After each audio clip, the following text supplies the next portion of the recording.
Excellences, commandant recteur de l'École royale militaire, mesdames, messieurs, je ne sais pas si le micro fonctionne, sinon je peux donner la voix, mais voilà. Bon.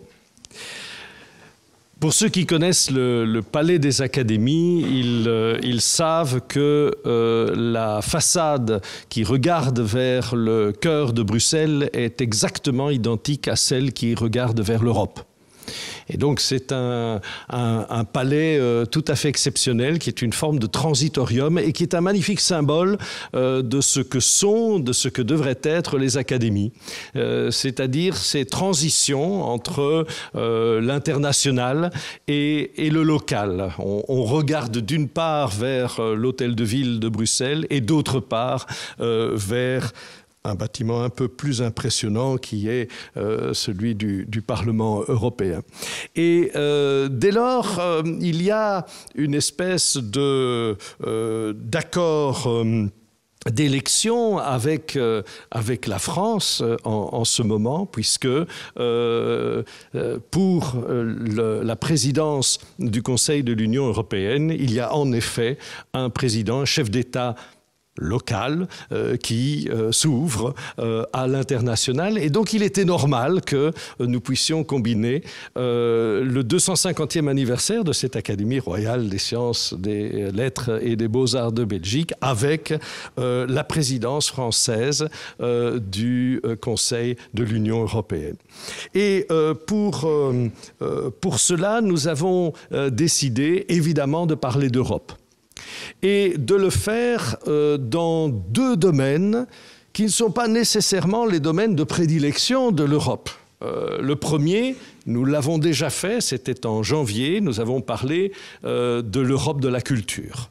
Alors que la culture, en soi, n'est pas une matière européenne. En revanche, et je me permets de saluer dès lors l'arrivée du commissaire Busquin, notre confrère Philippe Busquin. En revanche, la recherche est bel et bien une matière européenne et l'espace de la recherche est quelque chose qui fonde l'Europe. L'Europe qui s'est construite sur un libre-échange des matériaux, des services, des personnes et qui devrait se construire aussi sur un libre-échange, et nous allons beaucoup parler de sciences ouvertes, un libre-échange des chercheurs, des données, des publications. C'est peut-être ça aussi, une forme de refondation de l'Europe. C'est dire que je suis très heureux que nous puissions entamer ici ce deuxième débat. J'aurai l'occasion de vous présenter dans un instant les participants à ce débat. Mais je ne peux m'empêcher aujourd'hui, 22 mars 2022, au moment où, aux portes de l'Europe, si ce n'est en Europe, un conflit particulièrement barbare se développe. Et 6 ans après, jour pour jour, que nous ayons ici même à Bruxelles subi les attentats terroristes du 22 mars 2016. Je me souviens, j'étais à l'époque président d'une université, recteur, on dit à Bruxelles, et on pensait vraiment que le monde changeait, et je pense qu'en partie, il a changé. À ce moment-là, nous pensions à nos étudiants qui étaient dans la ville, nous pensions bien évidemment à nos cours, parce que les services de sécurité m'annonçaient, quand j'arrivais au bureau, j'étais déjà au bureau quand des attentats ont été connus, mais m'annonçait que les deux cibles suivantes seraient vraisemblablement une université et un hôpital. Et nous avions un hôpital universitaire et une université. Donc ce 22 mars était terrible, et je pense que c'est encore inscrit dans la mémoire de tous les Bruxellois. Donc dans ce monde qui aurait une tendance à se refermer, à exclure, tantôt par la guerre, tantôt par le terrorisme, je pense qu'il est d'autant plus important d'aborder la recherche et d'aborder l'échange des données, l'échange des publications, l'échange entre les chercheurs si l'on veut éviter que ce monde ne se referme définitivement, tantôt à l'intérieur par le terrorisme, tantôt à l'extérieur par les velléités impérialistes des uns ou des autres. Donc je pense que notre sujet est un sujet important pour l'Europe, mais c'est aussi un sujet extrêmement important pour le modèle de vie que nous voudrions développer en Europe. J'ai le plaisir de céder la parole à l'ambassadeur de France auprès de la Belgique. Merci beaucoup.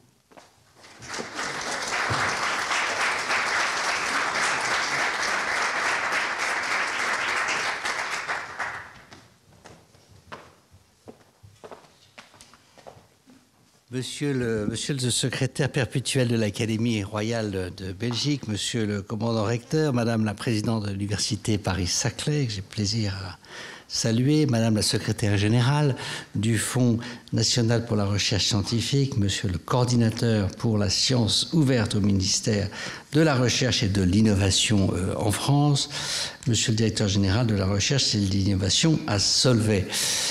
Et pardon si j'oublie certaines ou certains d'entre vous. Tout d'abord, j'ai des excuses à vous présenter parce que je crois que j'ai retardé un peu l'heure de début de cette conférence. Donc, merci de les accepter. Mettez-les sur le compte de ma récente arrivée à Bruxelles, puisque c'est la première fois que j'ai le plaisir d'être avec vous et de recevoir votre invitation et de pouvoir l'honorer, monsieur le secrétaire perpétuel, dans cette belle institution si ancienne, comme vous l'avez rappelé, avec laquelle mon pays a eu le plaisir de collaborer pendant si longtemps. Je suis très heureux d'être avec vous pour participer à cet échange sur les nouvelles politiques européennes autour de la recherche et de la connaissance et d'entendre le panel qui va partager ses avis et ses idées avec nous. Et j'abonde dans votre sens, monsieur le secrétaire perpétuel, sur l'opportunité de cette rencontre dans les circonstances actuelles.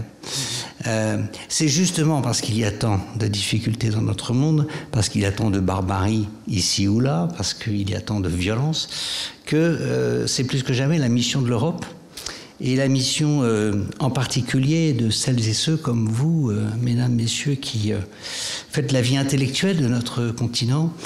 Il est d'autant plus opportun de réfléchir ensemble et de proposer des idées et de ne pas céder effectivement à cette logique de violence à laquelle nous assistons. Donc, bien entendu, nous avons tous en mémoire et en tête les difficultés en cours et notamment donc des conséquences tragiques pour les populations concernées, mais au-delà pour l'Europe, de l'invasion actuelle de l'Ukraine par la Russie.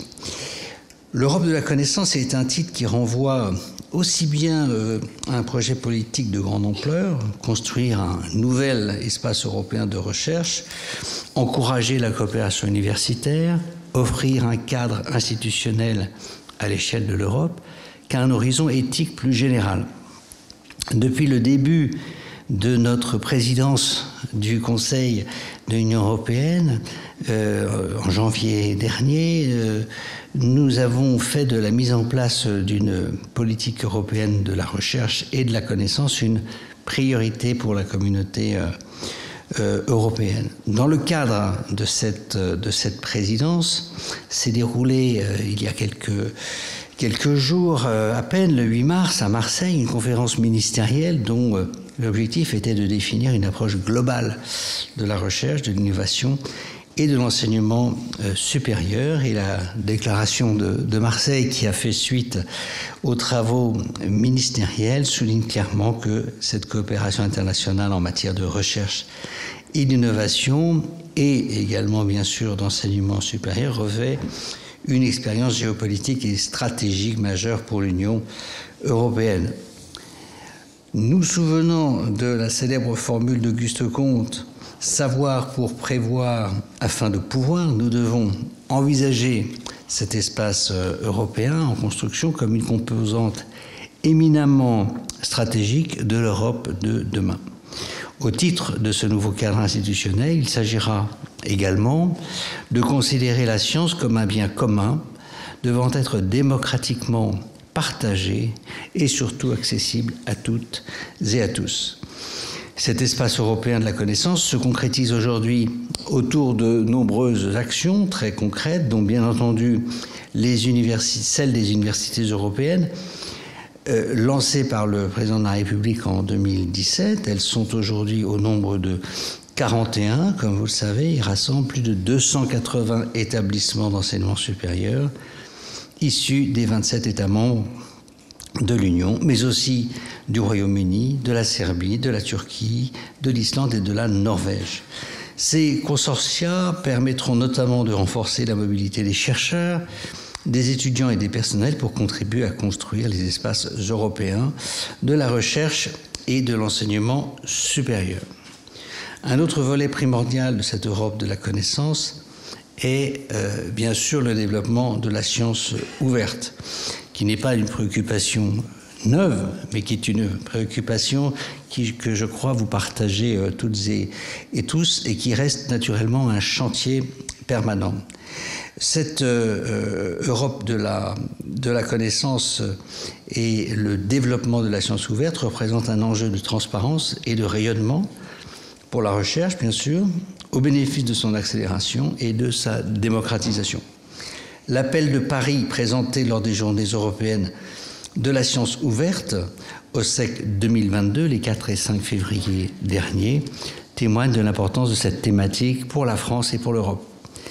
Je remercie vivement nos partenaires de l'Académie royale de Belgique et en la personne de monsieur le secrétaire perpétuel qui se sont associés à nous pour permettre cet échange fondamental.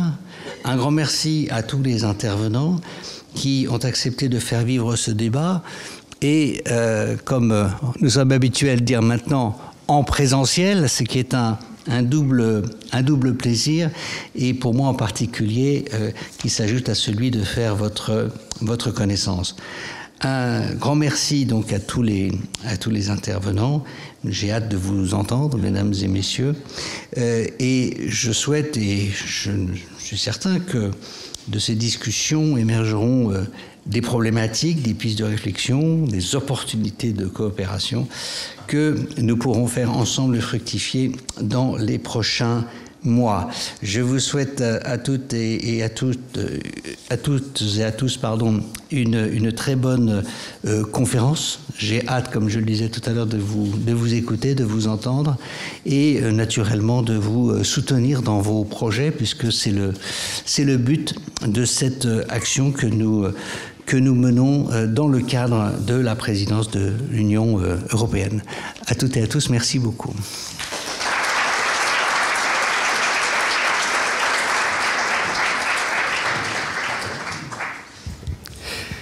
Alors je vais tout d'abord et très brièvement, en les remerciant vivement, présenter nos panélistes, nos participants à cette table ronde. Je vais commencer par Véronique Alloin, tout éloignée.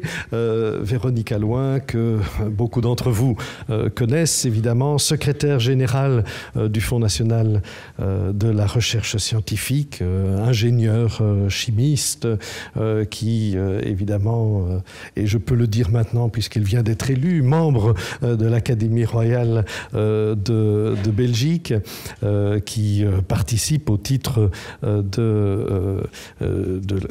du FNRS à énormément de conseils scientifiques, de CERN notamment, et donc tout à fait à même de participer à cette discussion, présidente aussi pour l'European Science Foundation, d'un groupe Science Connect, et puis un FNRS qu'elle qu'elle organise, qu'elle dirige depuis 2008, qui compte un peu plus de 2000 chercheurs. On verra que c'est un peu comme Solvay, hein, il me semble. Donc, on a la taille à peu près identique dans le privé et le public. Nous y reviendrons, en effet, et qui gère à peu près 200 millions en dehors des différents fonds. À ses côtés, à sa gauche, Marin Dacos, agrégé d'histoire, je le souligne par solidarité de discipline. Nous sommes deux historiens, cher Marin, donc agrégé d'histoire, mais qui a d'abord étudier l'histoire de la photographie populaire. Il faut rappeler ça aussi avant de s'engager vers d'autres voies, la sociologie des innovations, ce qui devrait intéresser tout particulièrement Nicolas Crudré-Moreau, mais aussi et évidemment l'édition électronique. Il se définit comme un humaniste numérique. Je trouvais ça, j'ai lu ça quelque part. Voilà. En tout cas, c'est le promoteur, on peut le dire, en France des humanités numériques et évidemment du libre accès de la science. Il est conseillé auprès de la directrice générale du MESRI, du ministère de l'Enseignement supérieur et de la Recherche et Innovation, Claire Giry, mais je pense qu'il fréquente ce MESRI depuis peut-être Alain Béretz, donc depuis quelques directeurs. Donc un fondateur, un ancien directeur aussi de Open Edition Center et le fondateur de Open Edition que beaucoup d'entre vous connaissent bien évidemment, qui est dédié à l'édition électronique en sciences humaines et sociales et qui est un équipement d'excellence en France. C'est aussi le fondateur de Revue.org que nous sommes plusieurs à utiliser assidûment et donc voilà à qui nous le devons. Sylvie Retailleau, qui est présidente de l'université Paris-Saclay, grande université, grand plateau universitaire qui a une longue histoire d'agrégation d'une commune et puis d'autres universités comme Paris-Sud. Sylvie Retailleau est physicienne, elle est à la tête de l'université Paris-Saclay depuis mars 2020, c'est-à-dire que elle n'a pas eu de chance puisque elle est venue juste avant le Covid, mais ça ne l'empêche pas de mener à l'université Paris-Saclay des opérations tout à fait fantastiques et de faire de son université l'une des grandes universités françaises au sens de la renommée à tout le moins, sinon de la taille.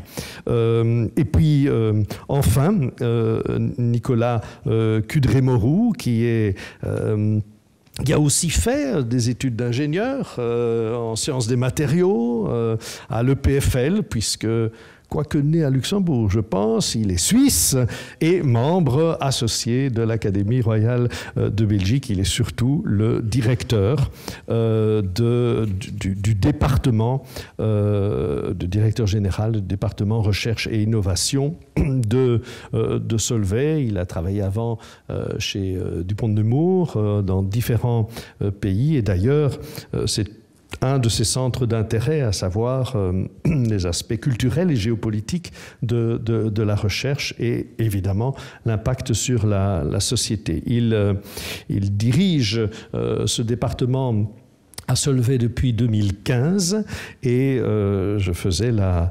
comparaison, j'ai été un petit peu regardé, 2100 scientifiques quand même dans ce département recherche et innovation de Solvay, des investissements pour 350 millions, donc c'est plus qu'au FNRS, il faut bien le dire, et plus de 280 brevets déposés rien que pour une année, donc c'est une activité considérable considérable qu'il essaye d'articuler, je dirais, avec les intérêts économiques et les intérêts de développement de l'entreprise Solvay, notamment en écomobilité ou en gestion efficace des ressources. Donc voilà des profils assez divers et à chacune et chacun, pour commencer la discussion, je vais poser une question toute simple, et on sait bien que quand on entame un sujet, il est recommandé dans la bonne dissertation française de définir son sujet,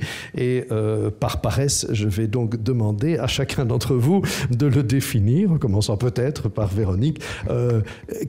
Qu'entendez-vous par, on me coupe déjà le micro, qu'entendez-vous par Europe de la connaissance, et peut-être non seulement qu'entendez-vous par, mais qu'attendez-vous de cette Europe de la connaissance? Oui, donc pour moi, la connaissance, évidemment, c'est le savoir, c'est la science, l'éducation, c'est évidemment la recherche, puisque la recherche, c'est finalement la connaissance en progression, en marche, en mouvement.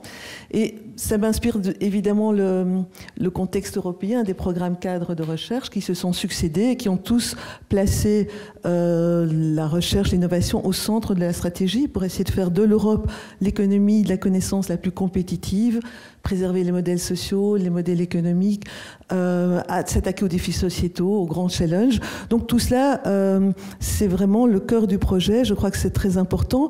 Et en réfléchissant à ce que j'allais dire, je me suis dit, on pourrait aussi parler alors de l'Europe de la non-connaissance, c'est-à-dire de l'Europe de l'ignorance. Ce serait vraiment quelque part une Europe où l'opinion prendrait la place des savoirs, une Europe qui serait déclassée scientifiquement et qui deviendrait dépendante. Donc ce serait en fait une Europe des lumières éteintes. Et pour terminer, en réfléchissant toujours à ça, je me dis en fait pourquoi parle-t-on que de l'Europe de la connaissance? Parce que pour moi la recherche est de plus en plus transdisciplinaire, et donc j'ai envie de parler d'une Europe des connaissances aussi. Alors c'est vrai que de la connaissance, c'est noble comme terme, mais je pense vraiment que ce contexte de sciences ouvertes dont on va parler va favoriser certainement des recherches très transdisciplinaires. Reparti, voilà. Et l'Europe de la connaissance est aussi une Europe de la science ouverte. La connaissance, c'est comme les savoirs, c'est un bien non rival. Si vous me demandez une bouteille d'eau, je vous la donne, je la perds. Mais si vous demandez une information, une connaissance, je vous la donne, je ne la perds pas. La caractéristique fondamentale du savoir et de la connaissance, et donc de la science, c'est d'être non rival. Et donc en fait, on contrarie la caractéristique intrinsèque de la science et de la connaissance en voulant la blinder, l'enfermer dans des murs. Et donc, de ce point de vue-là, le projet de la science ouverte, c'est la démocratisation de l'accès au savoir, c'est la circulation dans des endroits inattendus, c'est ce qu'on appelle le lecteur inattendu, les étincelles imprévues. On sait que beaucoup de découvertes scientifiques sont le fait d'interconnexions qui n'avaient été absolument pas programmées. Et donc voilà, pour moi, l'Europe de la connaissance, peut-être des connaissances en tout cas, effectivement, c'est aussi une Europe que nous devons construire, qui n'existe pas complètement encore, une Europe de la science ouverte. Sylvie Retailleau. S'il marche, oui. Donc, alors, oui, je vais compléter peut-être sur une autre volée. Monsieur l'ambassadeur en a parlé, c'est-à-dire que parler de l'Europe des connaissances par rapport à un outil qu'on utilise au niveau des universités et des établissements d'enseignement supérieur, de recherche et d'innovation en Europe, c'est les universités européennes. C'est vrai que probablement au cœur en tout cas dans l'enseignement supérieur, recherche et innovation de la connaissance, et c'est un outil sur les 3 volets. Et je pense que pour nous, au niveau de l'Europe de la connaissance, elle s'appuie à chaque fois sur la formation, la recherche et l'innovation, qui est vraiment un triptyque complètement associé et indissociable. Et c'est vrai que peut-être en la caractérisant par des mots quand on parle recherche, on marche production de la connaissance et des savoirs. Quand on parle formation, éducation, c'est vraiment cette transmission, donc suivi de la production au niveau de la transmission. Et puis, c'est cette ouverture, cette accessibilité dont on parlera, mais je dirais la diffusion des savoirs, la diffusion par des technologies innovantes, mais pour et avec la société. Et ça, c'est vraiment quelque chose d'important et effectivement de rendre accessibles les connaissances et les données. Et in fine, effectivement, c'est l'utilisation. Et là, je passerai le relais à mon voisin. Et c'est vrai que l'utilisation de ces savoirs peut-être académiques pour répondre à ces gros enjeux dont on en voit aujourd'hui, que ce soit des enjeux de transition climatique, numérique, énergétique, et on doit utiliser cette production des savoirs. Et donc c'est toute cette chaîne de l'Europe de la connaissance où ensemble, eh bien, on sera beaucoup plus fort. Merci. Nicolas? Alors étant le quatrième, on va essayer de se différencier un petit peu quand même, pas tout répéter. Et donc je vais plutôt me concentrer sur l'Europe elle-même plutôt que sur la connaissance, surtout venant d'un pays qui est encore dans l'antichambre de l'Europe. Je suis suisse, donc on n'en fait pas tout à fait partie, même si on a énormément de relations avec l'Europe. Et donc l'Europe, c'est quoi pour moi? Si je devais utiliser un mot-clé pour définir l'Europe, c'est le mot interdépendance. Et pour moi, ce terme-là, il est vraiment extrêmement important. Donc on parle d'un projet, on parle de projets au pluriel. On en a un certain nombre dont on pourra parler.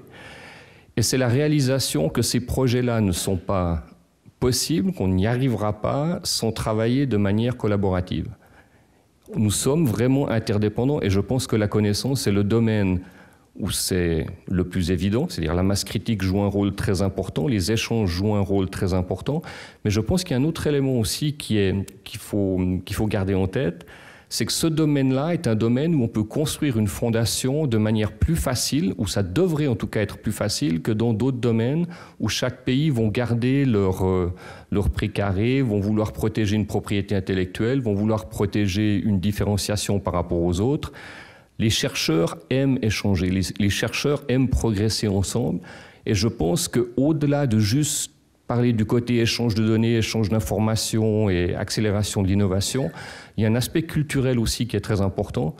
Cet échange de connaissances, cette interdépendance au niveau de la connaissance peut être le socle sur lequel on peut construire d'autres collaborations. Madame Retailleau en parlait brièvement. On a des projets qui vont changer l'Europe, qui vont changer le monde, sur lesquels on doit collaborer. Et je pense que ce début au niveau de la connaissance et du partage d'informations, du partage de données est vraiment fondamental. Merci beaucoup. On a donc notre table des matières et on va entamer, je dirais, le premier chapitre dont on a déjà beaucoup parlé, qui est cette science ouverte. Donc, évidemment, à tout seigneur, tout honneur, je vais directement m'adresser à Marin Dacos, puisque la France vient de publier son deuxième plan d'action en termes de sciences ouvertes, 2021-2024. Alors, on est impatient de vous entendre sur les principaux axes. Qu'est-ce qui est proposé et surtout, qu'est-ce qui change dans ce deuxième plan d'action? Il faut peut-être que je définisse ce que c'est que la science ouverte avant, parce que ce n'est pas complètement évident et souvent c'est confondu avec l'accès ouvert aux publications. Oui. J'en fais partie, mais ce n'est pas l'ensemble du processus. Donc, la science ouverte, c'est un ambitieux paradigme de rétablissement de ce que devrait être toujours la science. À terme, il faudrait que ce soit un pléonasme de science ouverte, il faudrait que la science soit ouverte, c'est tout. En particulier la science publique. Là, je suis en train de parler de la recherche financée sur fonds publics. Sur fonds privés, c'est vraiment très différent. Et l'idée générale, c'est qu'il faut qu'on ouvre la boîte noire de l'ensemble des processus scientifiques qui amènent à de la connaissance, et qu'on ouvre aussi les connaissances qui sont publiées. Donc c'est ça l'accès ouvert aux publications, mais ce qui est important, c'est les sous-bassements. Ce qu'on a fait dans le deuxième plan par rapport au premier plan qui avait été annoncé par la ministre en 2018, c'est accentuer les sous-bassements, accentuer l'accent sur les choses moins évidentes. Parce qu'en fait, finalement, la transformation d'aller vers les publications ouvertes, elle n'est pas très facile. Il y a des discussions, ça coûte de l'argent, il y a des conflits, etc. Mais d'une certaine façon, on ne change rien la nature du processus. Une revue publie des résultats, et donc si elle les publie en accès ouvert, ça reste public. Il faut payer ou pas pour y avoir accès, mais la nature de la façon dont l'information est transmise n'est pas changée. Donc on ne publie pas de secrets dans une revue, par définition, alors qu'il y a des secrets dans les choses plus cachées, qui sont les recettes de cuisine, d'une certaine façon, qui produisent la science, c'est-à-dire les protocoles, les expérimentations, les méthodologies, le code et les données, hein, si je simplifie. Et donc, on a ajouté un chapitre entier sur le logiciel dans ce plan, qui n'était pas présent parce que ce n'était pas encore mûr. dans ce plan, et on a insisté beaucoup sur les données parce que finalement, là, on change de paradigme. C'est-à-dire que pour des raisons logistiques et matérielles, dans les années 70 et 80, de toute façon, on ne pouvait pas publier avec un article les brouettes de données qu'on avait collectées pour produire ces résultats. Donc on nous croyait sur parole, on publiait quelques tableaux, quelques figures, et c'était beaucoup mieux que rien. C'était le maximum de ce qu'on pouvait faire, et ensuite on allait éventuellement passer dans le labo du voisin et aller voir dans ses archives et avoir accès aux données éventuellement. Mais d'un point de vue logistique, il n'y avait pas moyen de publier, d'ouvrir davantage que la publication. Maintenant, d'un point de vue logistique, le numérique transforme tellement les choses qu'on peut transmettre les données. On a fait le Human Genome Project. On a partagé et on continue à partager les données des séquences du SARS-CoV-2 en masse, de surveillance de SARS-CoV-2 en masse à l'échelle internationale, à l'échelle planétaire. Bon, voilà, c'est le numérique qui le permet. Maintenant, ça pose un certain nombre de questions. D'abord, le chercheur n'est pas habitué à partager ce genre de données. Là, j'ai donné 2 exemples qui fonctionnent, mais j'ai plus d'exemples qui ne fonctionnent pas. Parce qu'on a jaloux de ces données, puisqu'on en a l'habitude de le garder par devers soi. Je ferai une nouvelle étude, et puis peut-être que quelqu'un va publier sur mes données sans me remercier, sans me citer, etc. Je vais être d'une certaine façon plagié, etc. Donc il y a une prévention de la part de certains chercheurs dans certaines disciplines pour le partage. Ce n'est pas le cas dans toutes, je suis obligé de nuancer. Et donc il faut qu'on change cette culture du partage en arrivant à montrer qu'on y gagne plus en partageant davantage et qu'on n'est pas le dindon de la farce. Il y a des chercheurs qui me disent « vous voulez m'ubériser ». Parce que moi, je vais être le forçat qui va produire des données, et puis il y a quelqu'un qui va se pencher, ce qu'on appelle la helicopter research. C'est un Américain qui vient en hélicoptère, se pose sur le toit du labo, il prend vos données, il repart, il publie dans une revue prestigieuse les résultats qui sont permis grâce à vos propres données. Donc vous voyez qu'il y a des problèmes de place. Donc il faut qu'on arrive à mettre en place un système régulé, équilibré, etc., mais qu'on puisse partager, parce que ça va permettre la réutilisation des données.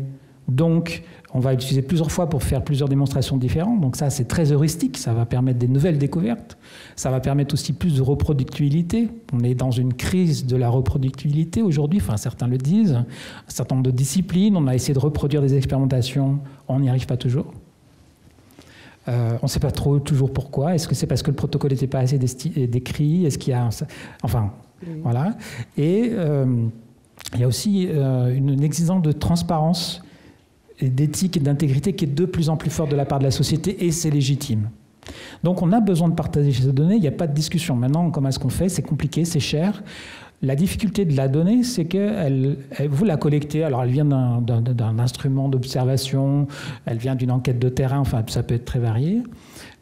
Vous la comprenez, vous, en tant que chercheur, mais est-ce qu'elle est intelligible par un tiers? Si vous partagez des données qui sont intelligibles que par vous, vous ne les avez pas partagées. Cet effort de faire passer une donnée qui est dans votre lingua à vous vers une lingua franca, c'est un énorme effort de normalisation, de description, d'explicitation, qui coûte de l'argent, qui décide des compétences et qui n'est pas reconnu.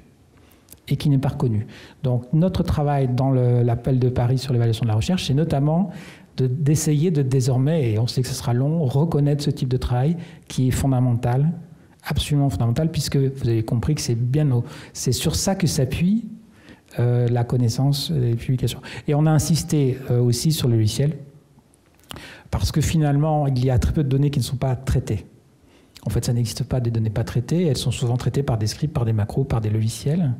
Et donc, on a réussi à démontrer que avec 2 machines différentes, on avait des images de cerveau différentes, simplement parce qu'on utilisait une librairie, une bibliothèque mathématique d'une version différente. La version 1.1, 1.2 donnait pas le même résultat que la version 1.1, 1.3.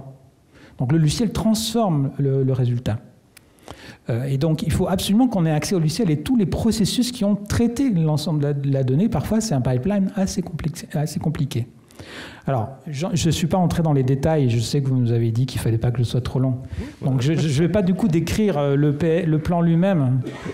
Juste vous raconter, pour conclure, une anecdote. La découverte du trou dans la zone d'ozone, dans la couche d'ozone, pardon. c'est une histoire qui pourrait être considérée comme une histoire de science ouverte. Donc c'est un chercheur qui va au pôle, qui mesure je suis pas du tout, vous avez compris, je suis historien, donc je vais dire des choses fausses, mais l'histoire elle est vraie. Donc c'est un chercheur qui va au pôle, qui mesure un certain nombre de choses, dont la quantité d'ozone qui est au-dessus de lui. Il trouve des valeurs aberrantes. Bon, il rentre dans son pays, il écrit à la NASA en disant « Je trouve une valeur aberrante, c'est très étrange, est-ce que vous, côté satellite, vous trouvez la même chose ?» La réponse « Non, moi, il n'y a pas de valeur aberrante. » Lui, il voyait un trou. Hein. Et la NASA dit « Il n'y a pas de trou, non, c'est bien homogènement, non, je ne comprends pas. Votre machine doit être cassée. » Bon, très bien, effectivement, les satellites de la NASA me disent que la machine est cassée, très bien. 4 ans plus tard, il revient avec une nouvelle machine de mesure, un nouvel instrument de mesure, il remesure, il retrouve un trou. Il réécrit à la NASA en disant « Je trouve c'est bizarre parce que j'ai changé d'instrument, mais j'ai le même résultat, il est même un peu aggravé. Et qu'est-ce qui se passe? Est-ce que vous pourriez vérifier ?» La NASA répond « Non, il n'y a toujours pas de trou, vous avez une erreur. » Et là, il lui raconte qu'il y a 4 ans, il a déjà expliqué la même chose à d'autres interlocuteurs, etc. Et là, les chercheurs de la NASA disent « Ne bougez pas ».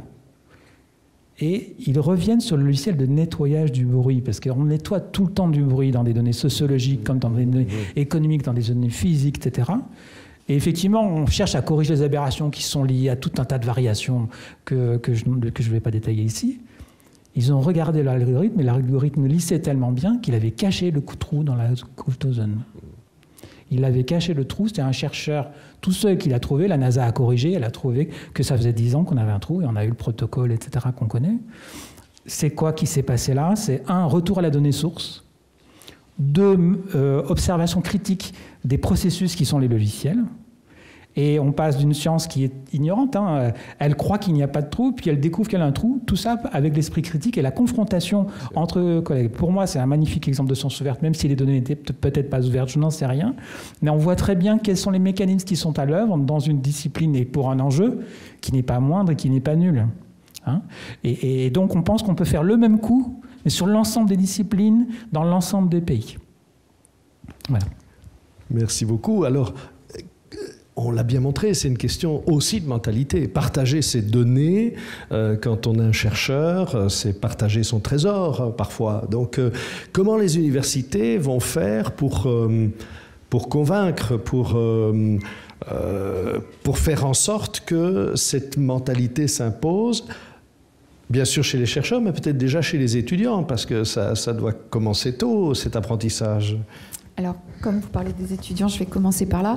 C'est clair que la notion de formation, je reviens, puisque les 3 triptyques dans l'université de formation, recherche, innovation, mais la notion de formation. Et tout ce qui est sciences ouvertes, avec l'éthique, l'intégrité, aujourd'hui on développe des formations, par exemple, fortement pour les doctorants. Je pense que la formation des doctorants, c'est capital sur beaucoup de choses, et c'est à partir de là où on appréhende la manière de faire de la recherche, la manière effectivement et dans laquelle on va traiter les données, on va publier, on va diffuser l'information. Alors on le fait même avant, hein, en master, etc. Mais c'est vrai que la formation chez les doctorants de sciences ouvertes, d'utilisation des données, de publication, etc. est capitale dès le début. Donc on joue un rôle. Et à travers les doctorants, je dirais qu'on touche les labos, on touche les directeurs de thèse, finalement à travers les doctorants, parce qu'ils sont terrain neuf. Et à travers nos jeunes étudiants, on arrive à aussi s'en servir comme levier et changer. Le deuxième volet, Mara en a parlé, c'est la valorisation, la reconnaissance et l'aide, parce que tout ça, c'est une transformation et derrière, ça coûte du temps chercheur aussi. C'est-à-dire cet apprentissage, cette accession, ne serait-ce que pour publier. Moi, j'ai connu une époque, alors il y a des disciplines qui étaient plus en avance que d'autres. La physique est un peu juste après, on va dire, l'informatique et les maths. Donc ça fait un moment qu'on dépose les publications sur des sciences, sur des plateformes, HAL ou autres, mais c'est vrai qu'au départ, c'était, on disait, compliqué de déposer. C'était un travail supplémentaire. Et donc, suivant les disciplines, etc., il faut qu'en université ou tous les établissements, on aide les chercheurs, on leur facilite un peu la vie. On sait que déjà, ils passent beaucoup de temps à ce qu'ils disent faire de l'administration, et c'est vrai. Donc, c'est cet apprentissage aussi des outils pour pouvoir déposer plus facilement. Et on a vu que, par exemple, les personnels de bibliothèques jouent un rôle fondamental, se sont spécialisés et ont accompagné accompagner cette science ouverte et on a beaucoup investi, les métiers changent et donc les métiers changent en accompagnement des fonctions support de la recherche. Et comme on demande de plus en plus de choses aux chercheurs sur des espaces très grands, eh bien on se doit en tant qu'institution d'essayer de les accompagner et les fonctions support, exemple là sur la science ouverte des bibliothèques, c'est vraiment quelque chose qui est toujours très important pour accompagner nos chercheurs à pouvoir déposer, etc., et à comprendre la science ouverte, et peut-être aider certaines disciplines plus que d'autres. Je pense aux médecins, je pense au SHS, où il y a tout un travail, etc. Et puis, un autre volet, c'est les données. Alors ça, voilà, c'est vraiment capital. C'est vrai que là aussi, il y a un accompagnement, mais on l'a dit, Marin l'a dit un petit peu, il y a la façon de, je dirais ensuite, rendre les données accessibles, sans dire les nettoyer, mais c'est les travailler, les rendre accessibles, écrire une publication dans laquelle les figures, on a les données derrière.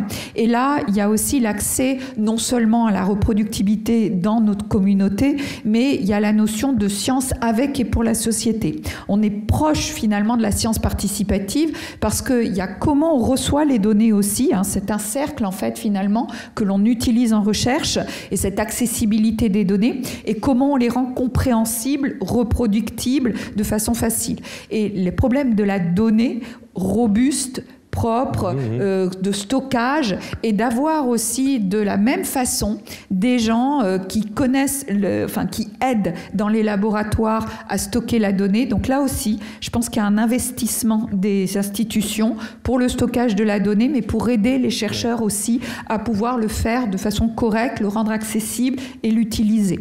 Donc c'est vrai que finalement, le chercheur est au centre de tout ce qui est science ouverte, publication, données, mais je pense qu'autour, on a des fonctions support autour qui doivent aider, qui doivent faire évoluer la recherche, et puis la formation, hein, le doctorant, mais aussi.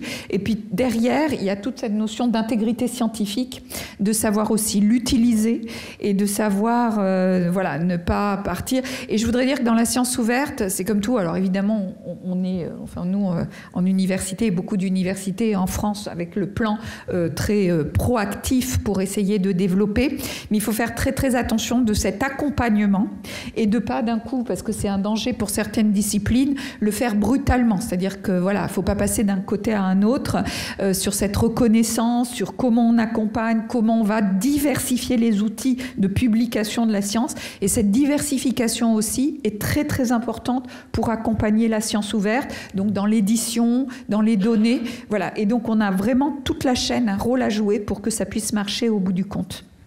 Merci beaucoup. Et les agences de financement, avec ça, Véronique Allouin, les agences de financement, elles accompagnent une recherche, elles financent une recherche, mais elles ont peut-être aussi un rôle exemplatif, ou elles ont peut-être aussi un rôle à jouer dans l'orientation vers une meilleure science ouverte, parce qu'il fut un temps où la production de données n'était pas nécessairement valorisé, voire financé par le FNRS. On finançait des recherches de pointe, mais la production de données était un peu le travail du tâcheron et moins bien valorisé. Alors, comment les agences de recherche évoluent? Ça peut être le FNRS ici, mais le CNRS, toute agence de recherche, je crois qu'il y a des différences notables entre les deux institutions.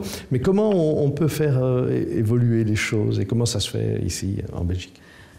Il y a deux façons. D'une part, il y a sensibiliser les chercheurs à l'importance de s'inscrire dans la science ouverte. Donc, par exemple, au FNRS, maintenant, les chercheurs, lorsqu'ils introduisent un projet de recherche, doivent introduire un DMP, c'est-à-dire un Data Management Plan. Ça veut dire que dès le début de la recherche, avant même de la commencer, ils s'inscrivent déjà dans cette idée de je vais produire des données en cours de travaux, et donc qu'est-ce que je vais en faire? Et donc ça fait partie, c'est un élément qui n'est pas forcément un élément d'évaluation, mais qui est un élément qui est communiqué, et c'est plutôt inciter le chercheur à se poser la question. C'est ça, c'est vraiment ça l'idée. Après ça, on peut parler de la façon de tenir compte de la science ouverte dans l'évaluation, mais c'est peut-être, on en reparlera plus tard. Mais par contre, il y a le coût. Donc je suis tout à fait d'accord avec Madame. Mais c'est que c'est énormément, c'est très très lourd. Et donc actuellement, nous n'avons pas de ligne budgétaire pour financer des logisticiens, en fait, il faut certainement des logisticiens de recherche. C'est typiquement... et donc, c'est quelque chose auquel on va devoir penser. On est un peu en attente pour le moment de voir quelles seront les infrastructures qui vont être développées au niveau des universités. Parce que c'est dans les universités que cela va se passer. Et une fois que ce programme sera bien précisé, alors on pourra voir au niveau des FNRS dans quelle mesure on peut venir... oui, parce que nous ne sommes pas comme le CNRS, donc c'est-à-dire que nous sommes une agence de financement plutôt comme l'ANR, nous n'avons pas nos propres infrastructures de recherche, et je crois que c'est là où il y a les infrastructures de recherche qu'il faut mettre en place ces dépôts en question.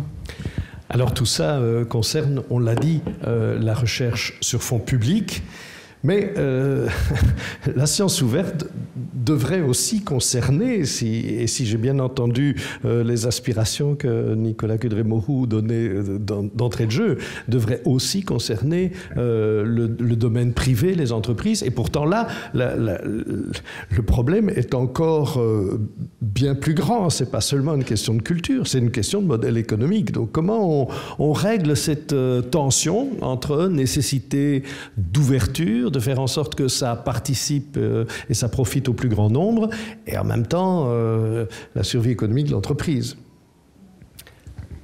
Alors, on a un avantage quand même, c'est la notion de création de valeur. C'est-à-dire que nous, notre métier, c'est la recherche, et la recherche pour permettre l'innovation. Donc la création de valeur par le développement de nouvelles solutions et de la résolution de problèmes. Et le fait de travailler sur la valeur nous permet de parler de retour sur investissement, c'est-à-dire que la donnée nous permet de faire un investissement, on la voit comme une valeur potentielle, et donc les coûts dont on parlait avant deviennent quasiment négligeables par rapport au retour sur investissement que ce traitement de la donnée et même le partage de la donnée peut amener. Et je pense que ça, c'est un aspect qui est très très important, et je reviens aux commentaires que Mme Retailleau faisait à propos de la formation. J'ai aucun problème pour trouver des chercheurs. Je peux engager des chimistes, des physiciens, des ingénieurs en sciences du matériau, il n'y a aucun problème, on les trouve, on les engage. C'est un tout petit peu plus difficile pour les spécialistes de la donnée, ça coûte un petit peu plus cher, on passe par des consultants si nécessaire. Par contre, les personnes qui sont les plus rares et qui amènent le plus de valeur, c'est les chercheurs dans les domaines qui nous intéressent, des physiciens, des chimistes, etc., qui en plus ont cette compétence de la donnée. Parce que non seulement ils vont être capables de traiter la donnée et de la rendre intelligible, échangeable, structurée, etc., etc., mais en plus, ces gens-là vont avoir cette notion de valeur, vont se rendre compte de la valeur qu'on peut extraire. Et alors, ça permet même un nouveau langage avec des partenaires industriels. On a des cas de collaboration où la collaboration s'est établie sur des échanges de données. Donc on a établi des win-win, donc des gains pour tous les partenaires, qui étaient bâtis sur des échanges de données, sur de la structuration de données faite de manière conjointe, donc qui permettait cette collaboration au-delà d'un simple échange. Et donc cette création de valeur permet de créer une pulling force, enfin une force motrice, disons, dans cette direction-là. Il y a un autre point que j'aimerais mentionner, qui est, à mon avis, assez fondamental.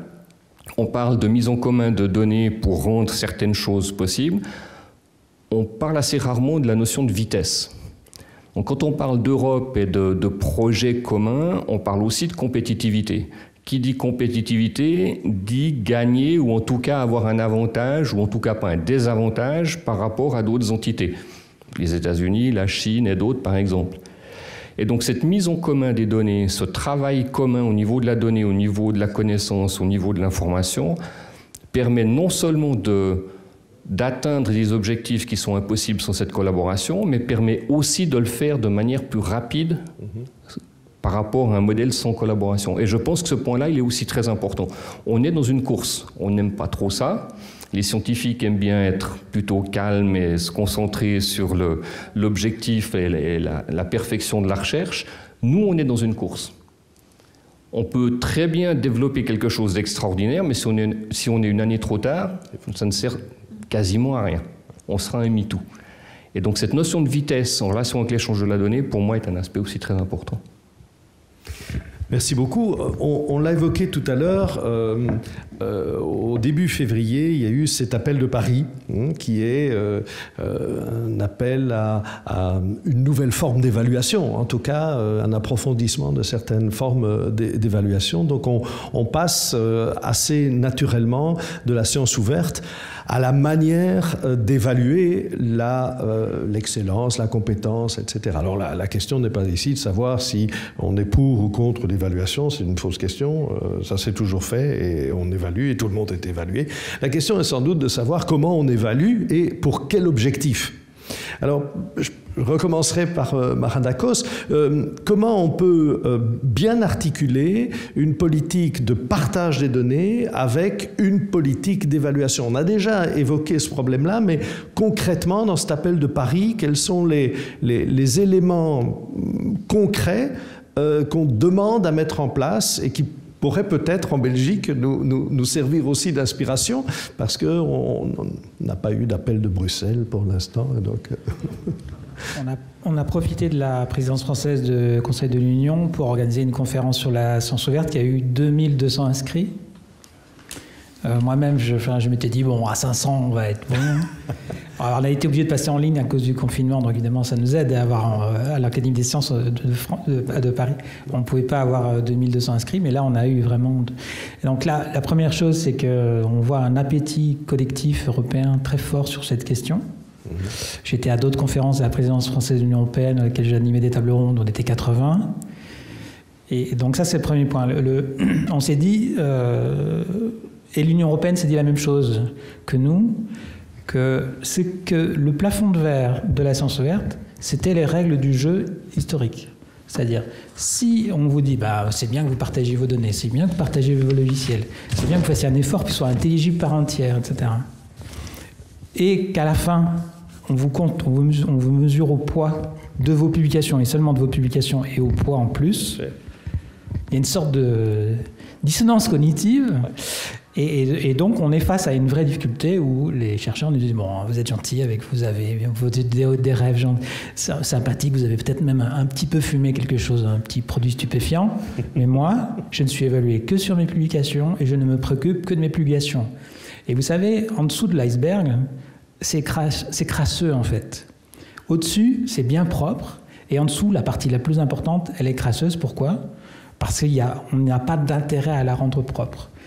Donc le système d'évaluation, il est fondamentalement inadapté à un monde contemporain où l'administration de la preuve doit comporter l'ensemble des éléments et pas seulement la partie émergée de l'iceberg qui est la publication. Donc du coup, on a l'appel de Paris sur l'évaluation de la recherche, appelle notamment à la reconnaissance de la principe de la science ouverte comme étant un principe positif. J'en profite pour dire au passage qu'on a voté favorablement la France, la décision qu'a prise l'Union européenne pour Horizon Europe de faire déplacer, et c'est important, la science ouverte d'un critère vers un autre, d'une famille de critères vers une autre famille de critères. Donc il y a, dans Horizon Europe, il y a 3 critères d'évaluation, l'excellence, l'impact, l'implémentation. La science ouverte était dans l'impact. C'était considéré comme étant au bout du processus, le supplément d'âme qui fait que, bon, c'est joli. L'Union européenne, avec notre soutien, a décidé que c'était un critère d'excellence. C'est-à-dire que c'est la meilleure des façons de faire de la recherche de façon intrinsèque. Et pas quelque chose qu'on fait après quand on a eu tout fini, quand il ne reste plus que 17 secondes. Donc ce principe-là, il a déjà été changé au niveau de l'Union européenne et il faut qu'on le change à peu près partout. Et donc c'est pour ça qu'on a proposé qu'on ne considère pas la publication comme l'alpha et l'oméga, mais comme évidemment un résultat majeur, évidemment. Mais que d'autres objets puissent être reconnus comme des First Class Research Objects, comme des objets de recherche de première classe. Il y a des gens qui ont construit toute leur vie un logiciel qui est utilisé par des milliers de chercheurs, un logiciel de recherche. Il y a des gens qui ont construit toute leur vie des bases de données de référence. C'est des achèvements aussi importants qu'une publication ou une autre. Voilà. Donc ça, c'était un des premiers points. Il y a d'autres points, notamment la diversité. Il faut qu'il y ait de la place pour tous les talents. Et donc, essayer d'éviter de ne valoriser qu'un un modèle unique de chercheurs, parce qu'en fait, il y a des chercheurs innovateurs, des chercheurs pédagogues, des chercheurs de spécialistes de données, etc. Enfin bref, essayer de donner plus de couleur à l'évaluation, lui donner un pluriel plutôt qu'un singulier. Je voudrais demander à Véronique Allouin, nous avons à l'Académie une classe des sciences, et certains insistent sur le fait que la science est assez théorique, il y a les sciences. Véronique Allouin assiste à toutes les commissions scientifiques du FNRS. Est-ce qu'il y a des différences notoires d'évaluation entre les disciplines? Et en quoi elles résident? Et est-ce qu'il y a des disciplines qui sont plus sensibles à des évaluations qui iraient dans le sens de l'appel de Paris que d'autres? Il y a des différences très notoires, ça c'est évident. En dehors de l'aspect sciences ouvertes sur l'évaluation, il y a actuellement, enfin pendant longtemps, on s'est plaint qu'il y avait trop de métriques, trop de places données aux métriques, au H-index, etc. Je trouve que il y a eu une avancée très considérable puisqu'on a signé l'accord de DORA. Je crois une soixantaine d'institutions françaises l'ont fait. Et donc je vois une évolution très forte au cours de ces dernières années de la part des chercheurs membres des panels d'évaluation, membres des commissions, qui sont de plus en plus dans une approche de qualité des résultats et pas de compter des publications. Donc là, il y a une vraie évolution qui va dans ce sens. Ça, je crois que c'est déjà une première chose. En ce qui concerne ce que vous disiez sur la science ouverte, en fait, oui, l'Europe vient de faire une coalition ou un consortium, je ne sais plus quel nom, pour essayer de revoir les méthodes d'évaluation en disant que les méthodes actuelles sont inappropriées et étroites. Je pense qu'elles ne sont pas en tant que telles inappropriées et étroites, elles sont inappropriées et étroites si l'on veut promouvoir la science ouverte. Et donc, une façon de promouvoir la science ouverte et d'inciter les chercheurs à s'inscrire dans ce mouvement, c'est tenir compte dans les critères d'évaluation de leur activité dans ces mouvements-là. Alors, ce n'est pas pour autant qu'on va sélectionner des meilleurs chercheurs, des meilleurs projets à court terme, mais si on croit que la science ouverte va vraiment apporter un plus au niveau de la qualité et de l'efficience de la recherche, alors en valorisant l'inscription dans la science ouverte au niveau des procédures d'évaluation, à terme, on devrait aussi arriver à améliorer la qualité. Mais ça, c'est encore à démontrer. Mais je veux dire, et donc, dans les disciplines, je peux vous dire que les recherches en sciences médicales, on compte les publications, enfin, de moins en moins, mais quand même, ça, c'est terrible. C'est la discipline qui vraiment... Donc là, je pense que ça va être un peu plus long si l'on veut les faire entrer dans un contexte de sciences ouvertes. Par contre, dans des disciplines de sciences humaines et sociales, il y a une ouverture certainement plus grande. Les physiciens aussi, puisqu'ils ont commencé la science ouverte au CERN dans les années 50. Donc c'est vraiment très dépendant des disciplines, effectivement, et c'est assez passionnant, humainement, d'observer cela d'ailleurs. De l'évaluation au ranking, il n'y a qu'un pas, puisque le ranking est une forme d'évaluation des institutions. Et donc, je vais me tourner vers la présidente de l'université, et précisément d'une université qui est extrêmement bien classée dans les rankings. C'est même l'exemple que la France cite toujours d'une université française qui est apparue tout à coup dans le peloton de tête. Or, évidemment, la sauce à laquelle les universités sont mangées dans ces rankings ne peut que déteindre sur la forme d'évaluation que les universités appliquent à ses membres. Donc, comment on s'en sort dans ce... Alors d'abord, on s'en sort pour y être exprès pour pouvoir les critiquer. Oui. Parce que c'est tellement facile de pouvoir critiquer quand on n'est pas bon qu'il vaut mieux être top 20 et ensuite pouvoir critiquer que le contraire, on est plus crédible. Alors, je dirais pas que c'est que pour ça on a essayé d'y être, c'est faux. Et on est quand même très fiers d'y être, mais très conscients aussi de cet impact-là. Alors nous, on a été une université où finalement le ranking est arrivé d'une histoire très longue et Paris-Saclay, c'est une consolidation de quelque chose qui était segmenté et de collaboration très, très vieille. Et finalement, ça représente mieux tout ce que les chercheurs font en collaboration de ces établissements qui aujourd'hui sont sous le même chapeau que ce qu'il y était il y a 5 ans, alors qu'on y faisait un peu la même chose, mais de façon très segmentée par le modèle français. Donc c'est ça qui a paru comme quelque chose qui montre une force de frappe, un potentiel, et du coup ce potentiel, on peut mieux, je dirais, le faire fructifier quand on a une stratégie globale, et c'est là où on espère avoir cette valeur ajoutée de la force de frappe sous ce même chapeau, c'est de pouvoir la faire rouler avec une stratégie globale de recherche et de formation. Donc ça c'est juste un mot pour dire. Après, je reviens, c'est tout, voilà, tout évidemment. On avance beaucoup par tous ces principes et je crois qu'il y a une vraie adhésion de la communauté scientifique à la science ouverte. Je ne reviens pas sur la différenciation des disciplines, c'est clair. Nous, on a une faculté de médecine, on a des SHS, on a sciences, on le voit. Mais pragmatiquement dans l'établissement, il faudrait, par exemple, quand on fait les promotions, quand on fait tout ça, si on veut l'appliquer, parce qu'on a signé Dora, c'est bien de le signer, mais comment on l'applique? Et ça, c'est plus difficile de l'appliquer que de le signer. D'accord? Et en fait, on en est à regarder concrètement comment on va appliquer Dora. Et quand vous avez des disciplines et des enseignants-chercheurs, déjà l'évaluation, quand on est enseignant-chercheur, ça fait des années qu'on dit qu'on ne reconnaît pas la formation. Alors même avant de faire évoluer l'évaluation de la recherche, on a déjà un problème même de l'évaluation du métier d'enseignant-chercheur. Et ça fait des années qu'on en parle. C'est ce qu'on disait tout à l'heure dans toutes les missions de l'enseignant-chercheur, de formation, de médiation, de diffusion de culture scientifique et de recherche.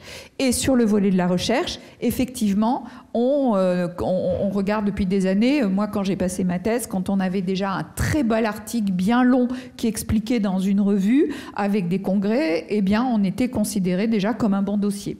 Aujourd'hui, on le voit, pour nos doctorants, l'idée c'est qu'il y a de la concurrence, pour qu'ils aient une chance d'être embauchés, et il y a peu de postes, ou même dans le privé, eh bien il faut qu'ils aient dans ce dossier solide. Et on est dans cette course un petit peu à le meilleur dossier, parce que derrière il y a l'insertion professionnelle de nos étudiants, de nos doctorants. Donc c'est pas qu'une question de l'évaluation de nos chercheurs, c'est aussi une question de l'intégration de nos doctorants dans le monde académique, mais dans le monde du privé. Et donc on voit les enjeux qui sont très importants. Et du coup, quand on fait cette évaluation différente, c'est-à-dire que par exemple, qu'est-ce que c'est l'évaluation différente? Si c'est pas juste compter le nombre d'articles, ça veut dire c'est décrire l'impact, c'est-à-dire de demander à un chercheur, par exemple, vous prenez 5 articles, c'est pas la peine de vous faire, et vous nous dites en quoi cet article a un impact, comment vous avez participé à cet article où il y a 10 signataires ou 4 signataires, c'est quoi votre apport? Quand c'est une évaluation personnelle, c'est encore différent quand c'est une évaluation du laboratoire ou de l'équipe. Et on voit que si on veut faire une évaluation de qualité et pas de quantité, ça demande un travail d'expression beaucoup plus grand de la part du chercheur, de la part du directeur de l'équipe, du directeur du laboratoire. Et puis derrière, il va y avoir ceux qui évaluent. Et ceux qui vont évaluer, eh ben, il va falloir qu'ils lisent entièrement le dossier. Bon, je ne dis pas qu'on ne lit pas entièrement les dossiers, mais c'est plus facile de compter que de lire. Et donc, ça veut dire un temps supplémentaire d'évaluation, celui qui va écrire le dossier et celui qui va évaluer le dossier.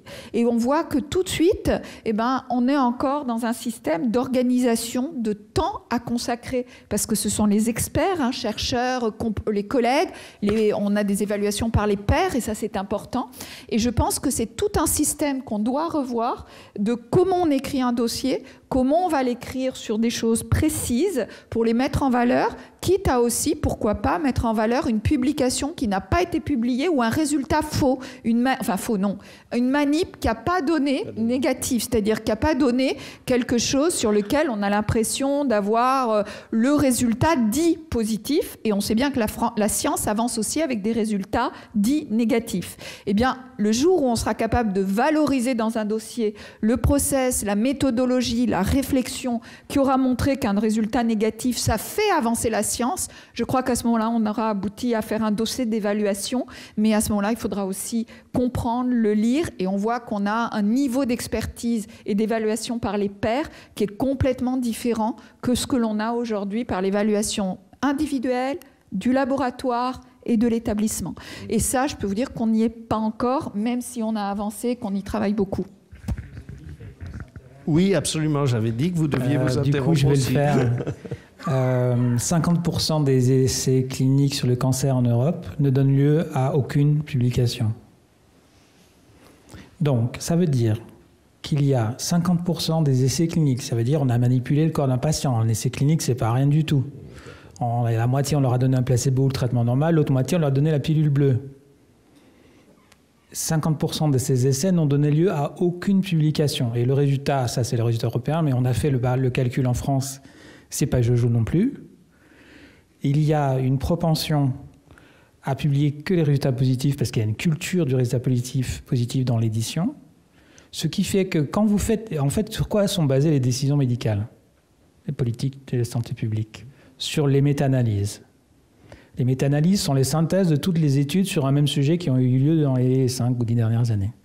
Et donc, si les 50% des essais cliniques sur le cancer se trouvaient être des essais dans lesquels la pilule bleue n'a pas marché, et que les 50%, c'est dans lesquels la pilule bleue a marché, dans 100% des cas publiés, la pilule bleue a marché. Mais dans l'exemple que je viens de donner, en fait, c'est que la moitié. Vous voyez bien qu'on a ce qu'on appelle un biais de publication. Donc la science ouverte, c'est pas seulement ouvrir les publications, ouvrir les données, c'est ouvrir la boîte noire et l'ensemble du processus pour qu'on puisse prendre des décisions médicales, politiques, etc., éclairées. Aujourd'hui, on n'en est pas en capacité parce qu'il y a cette appétence pour le résultat positif. Évidemment, tous nos organismes, toutes nos agences, etc., se félicitent quand on a trouvé quelque chose et jamais quand on n'a pas trouvé quelque chose, évidemment. Mais vous voyez bien qu'il y a un problème, parce qu'en fait, ne pas trouver, c'est quelque chose d'essentiel. Ou bien médicalement, parce que ça prouve que la pilule bleue ne marche peut-être pas si bien que ça, ou bien parce que ça veut dire qu'il ne faut pas refaire la même étude, et que ça va faire des économies importantes et faire gagner de la vitesse. Bref, il y a un enjeu majeur autour de cette dimension-là, de ce qu'on appelle le biais de publication. Je rebondis sur Marin. Je pense qu'un des points, il se trouve qu'à Paris-Saclay, on a une fac de médecine avec un secteur cancérologie, l'Institut Gustave Roussy, entre autres, assez fort. Donc ça me parle bien parce qu'on y travaille, justement. Et je pense qu'un des points pour faire avancer, on a beaucoup parlé dans la science de l'interdisciplinarité, le mélange des cultures. Et là, aujourd'hui, on voit, si on prend comme l'exemple la médecine, et effectivement cet exemple-là, on voit que même en médecine, vous avez la cancérologie qui va être, et vous avez le secteur de la santé publique. Il y a quelques années, vous aviez l'immunologie, etc. Chacun travaillait pour essayer de faire avancer sa recherche clinique, sa recherche translationnelle dans son domaine particulier par rapport à l'hôpital versus le laboratoire. Aujourd'hui, vous avez les gens qui travaillent, nous on a un laboratoire de santé publique qui travaille avec les cancérologues, effectivement sur des cohortes, et du coup, il y a des résultats globaux, des cohortes qui sortent, et dans ces résultats, il y a le négatif, il y a tous les résultats qui sont publiés d'une certaine façon. Parce qu'à l'intérieur de la santé publique, dans la médecine, vous avez des statisticiens, vous avez des biostatisticiens, c'est-à-dire des gens de cultures, de disciplines différentes. Et du coup, qui ont une manière de publier ou d'appréhender les résultats différemment. Et je pense que le mélange, du coup, de cancérologues de l'Institut Gustave Roussy qui vont travailler avec les gens de santé publique qui ont l'habitude de manipuler des grandes données, des grandes bases de données parce que des grosses cohortes, avec des biostatisticiens qui depuis, et maintenant l'intelligence artificielle qui vient se rajouter, ça donne effectivement, et on le voit là en particulier dans le cancer et autres, moi je le vois dans les évolutions, étant physicienne, c'est quelque chose qui m'avait marqué, et on voit l'évolution, on voit la manière de changer l'appréhension des données, l'utilisation de la donnée et la façon dont on appréhende tout ça dans la publication, etc. Et je pense que l'avantage de travailler ensemble dans l'université, pour moi c'est ça, c'est le chapeau, c'est les liens qu'on va tendre entre les disciplines et les mélanges de cultures. Et ça fait aussi avancer la science ouverte, la manière de transférer les données, de les utiliser, et je dirais la recherche du 21e siècle. Et en médecine, c'est caractéristique, parce que la médecine du 21e siècle travaille beaucoup plus avec l'ingénierie, la physique, l'intelligence artificielle, et vice-versa. Et donc, on comprend mieux les problématiques des uns et des autres et comment on les utilise. Et je trouve que c'est un bon exemple parce que c'est comme ça qu'on va faire évoluer les choses. Nicolas ? Si je peux me permettre, je pense que c'est un point qui est extrêmement important, celui que vous venez de faire. On parle de transparence, finalement, si on retourne au fondamental. Et quand on parle de transparence, on parle de donner de la visibilité à l'échec. Et donc, on remet sur la table le fait que l'échec fait partie de la recherche. On n'a pas de réussite en termes d'innovation. Je ne parle pas de recherche fondamentale, là, je parle vraiment de recherche appliquée et d'innovation. On n'a pas de réussite sans échec. Et on apprend énormément des échecs. Alors, dans notre cas, ils sont très visibles parce qu'on investit, on attend un résultat. S'il n'y a pas de résultat, automatiquement, c'est très visible. Donc, on peut pas ignorer l'échec. Et je pense que cette transparence au niveau des données et de la connaissance va aussi amener une acceptation de l'échec du côté académique qui sera plus importante, ce qui permettra aussi au monde académique et au monde industriel d'avoir un langage commun, c'est-à-dire ça va diminuer la distance entre nos deux cultures. Et je pense que ça, j'y avais pas pensé, mais je pense que vous avez fait un point qui est vraiment très important aussi. De parler d'échec, on parle de risque, de prise de risque. Je pense qu'on n'a qu'un pas, et ça, je pense, c'est très très important. C'est-à-dire qu'on est aujourd'hui encore plus qu'hier dans une science et dans un monde où, il va falloir reprendre des risques, effectivement, dans le monde académique. Et je voudrais citer, c'est le financement du risque, de la prise de risque. La prise de risque, c'est aussi de la science fondamentale, c'est l'amont.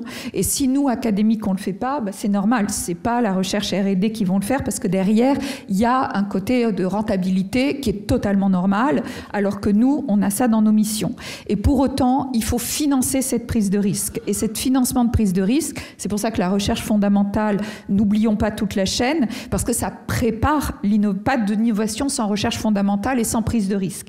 Pour autant, cette prise de risque liée à l'échec, alors je voudrais citer un modèle que j'ai vu récemment. En Israël, ils ont monté un fonds pour financer des recherches à risque. Et en fait, ces recherches à risque, même s'ils ont l'échec, c'est-à-dire qu'il n'y a pas de résultat probant, on met plein de guillemets, c'est-à-dire dit positif, eh bien, ils n'ont pas à rembourser. Mais ceux qui vont avoir un résultat probant et qui vont développer l'innovation derrière et qui vont gagner de l'argent par la suite par le transfert, vont devoir s'engager à reverser au fond quelque part, parce que eux vont avoir ce résultat par la prise de risque, du transfert, de l'innovation, et vont réalimenter le fonds. Et donc, ils ont commencé à avoir un cercle vertueux de financement, je dirais, de la recherche à risque, de la recherche à long terme, mais avec un retour sur investissement, de la réussite par la suite, qui va donner l'innovation et qui va donner finalement une rentabilité qui va permettre aux autres de recommencer. Et je pense qu'il faut qu'on arrive à réfléchir à ce type de modèle aussi, et ne pas oublier de continuer à investir. Et c'est pas à perdre, parce que c'est un investissement, et on voit que c'est à gain à court aujourd'hui, parce qu'aujourd'hui, la recherche fondamentale, c'est du long terme, il faut laisser le temps, mais c'est aussi du court terme par rapport à ce qu'on a connu dans 30 ans.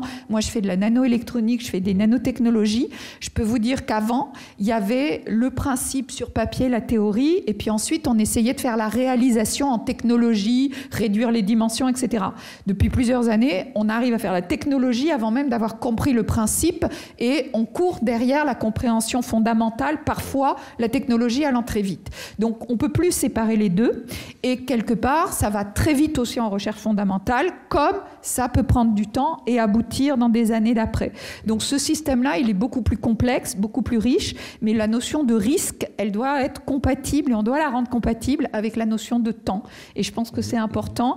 Et dans la formation, faire comprendre aussi aux étudiants que se tromper, c'est normal, que de ne pas avoir un parcours linéaire, c'est bien parce qu'on peut tenter, et aux industriels de les embaucher, même s'ils n'ont pas un parcours linéaire, c'est important aussi. Je trouve que cette culture du risque, eh bien, on l'a un peu perdue, et perdue depuis tout jeune, depuis la notion de la formation, où on valorise les parcours très linéaires, tout droit, de réussite, alors que dans l'échec, on apprend beaucoup, et quand on est jeune.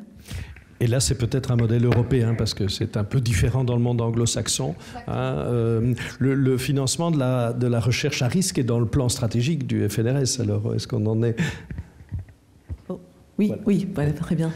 Oui, donc on a 6 grands axes prioritaires dans le plan stratégique de refinancement du FNRS. Un, c'est notamment... Enfin, il y en a 3 qui sont intéressants par rapport à notre sujet. La recherche interdisciplinaire, qui est très compliquée à évaluer aussi, donc si on passe devant une commission plutôt disciplinaire avec des projets plus ou moins, donc c'est compliqué. Deuxièmement, ce sont les projets à risque, particulièrement risqués. On parle aussi beaucoup de high risk, high gain projects, et il y a eu des discussions au niveau de l'OCDE, du Global Science Forum, une sorte de benchmark de voir comment les pays traitaient ça, et finalement vraiment la seule façon de le faire correctement, c'est d'avoir une ligne budgétaire, un instrument spécifique. Parce que dans un panel d'experts, si vous avez un projet extrêmement risqué, à côté d'autres projets qui le sont un peu moins, mais qui sont de grande qualité, il y a une petite, comment dire, reluctance, une hésitation, oui, de la part des experts à dire oui, mais enfin, on ne va pas mettre 500 000 € sur ce projet, c'est comme très risqué que la personne revienne l'année prochaine avec des données. Voilà, une proof of concept. Et alors au niveau des FNRS, c'est un troisième axe, et là qui marche, c'est un peu dans le modèle. Donc on a un fonds de recherche stratégique fondamental dans les domaines des sciences de la vie. Il existe aussi en Flandre, ça s'appelle WellBio, où donc les chercheurs sont sélectionnés pour des projets de recherche purement fondamentaux sur l'excellence, mais ils doivent montrer un intérêt potentiel pour la valorisation. Ils sont accompagnés dans la détection des valorisations possibles de découverte. Et puis, et ça marche pas mal, il y a des brevets, mais il y en a qui vont jamais avoir de brevets, qui vont jamais avoir de valorisation. Et bien voilà, on aura investi, on aura financé, c'est 350 000 € par an, on aura financé sur un projet de 4 ans, 1,2 million qui ne va rien donner, mais on prend ce risque. Et par contre, il commence à y avoir des retombées de valorisation, mais on est quand même loin du modèle où les retombées de valorisation vont permettre de financer. Je veux dire que là, c'est quand même, il faut beaucoup de temps, je crois. Mais c'est un peu dans cet esprit-là, et je crois que c'est un bon modèle, oui. Alors, dans l'Europe de la connaissance ou des connaissances, il y a la notion d'espace européen et donc de mobilité. Alors, on en a parlé tout à l'heure. Je pense qu'on pourrait dire un petit mot, en tout cas, de ce niveau des universités européennes. On a parlé de la commu de Paris-Saclay, qui est une forme d'agrégation, mais qu'est-ce qu'on pourrait voir comme intérêt à ces universités européennes, qui sont quand même des consortia assez importants, 6, 7, 8 universités. Quels sont les défis, quels sont les obstacles qu'il faut surmonter? Comme nous avons une praticienne de ces obstacles, c'est l'occasion de lui poser la question. Alors je pense qu'effectivement les universités européennes, donc on vient de déposer hier soir, on va dire cette nuit, la deuxième phase des projets d'université européenne. Donc il y a eu la première phase en 2017 et qui a été très formation, on va dire. Donc sur lequel les universités européennes, donc ce sont des alliances. Dans la première phase, effectivement, elles étaient plutôt nous, on a notre université européenne qui est sur la santé globale avec Paris-Saclay, Lund, LMU, voilà. Elle est plutôt avec 5 au départ. Et là, on a déposé un dossier avec 9, c'est-à-dire qu'on a élargi. C'est ce qui nous était un peu demandé parce qu'il y avait cette notion d'inclusion. Et finalement, l'idée, c'est de faire participer l'ensemble des pays européens, de tirer, d'inclure et d'échange de bonnes pratiques. Il y a vraiment ça, apprendre à se connaître. Évidemment, une université européenne ne définit pas la politique européenne d'une université. On collabore avec beaucoup plus. Mais avec celle-ci, dans l'Alliance, on va vraiment mieux se connaître, partager des bonnes pratiques. Et ces bonnes pratiques, on a commencé à les partager en général en formation avec les problématiques de mobilité d'étudiants, puisque effectivement, et de chercheurs et de personnel des universités. C'est-à-dire aussi, si on veut faire en sorte de profiter un petit peu, de connaître d'autres modèles, il faut que nos personnels soutien et support aillent aussi voir ce qui se passe dans d'autres universités en Europe.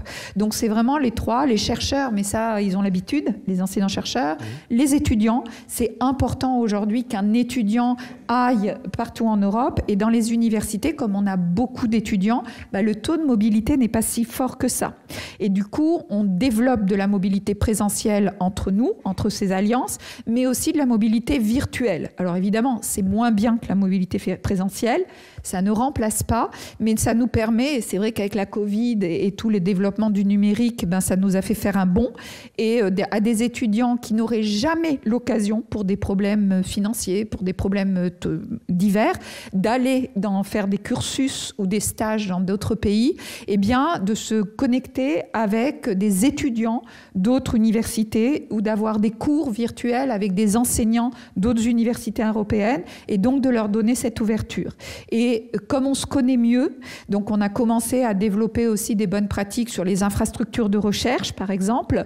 En recherche, on a commencé à échanger sur les écosystèmes avec les industriels, comment dans les différents pays on travaille sur la propriété intellectuelle, comment on va transférer plus vite, qu'est-ce que c'est qu'un écosystème en Hongrie, en Portugal, en Allemagne, comment on travaille entre nous, est-ce qu'il y a de la mobilité publique-privée des chercheurs plus facilement, pourquoi, quelle est la culture, voilà. Et je pense qu'on apprend beaucoup parce qu'on se connaît mieux.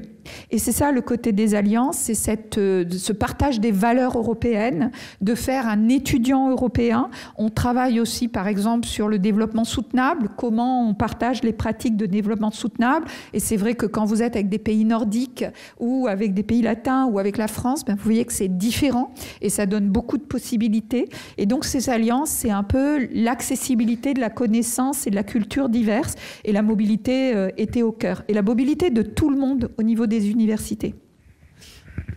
Merci beaucoup. Je voudrais aborder le dernier thème, ou les deux derniers thèmes que je voudrais articuler. Il est normal, quand on parle d'Europe de la connaissance, qu'on parle à la fois de recherche fondamentale et de recherche appliquée.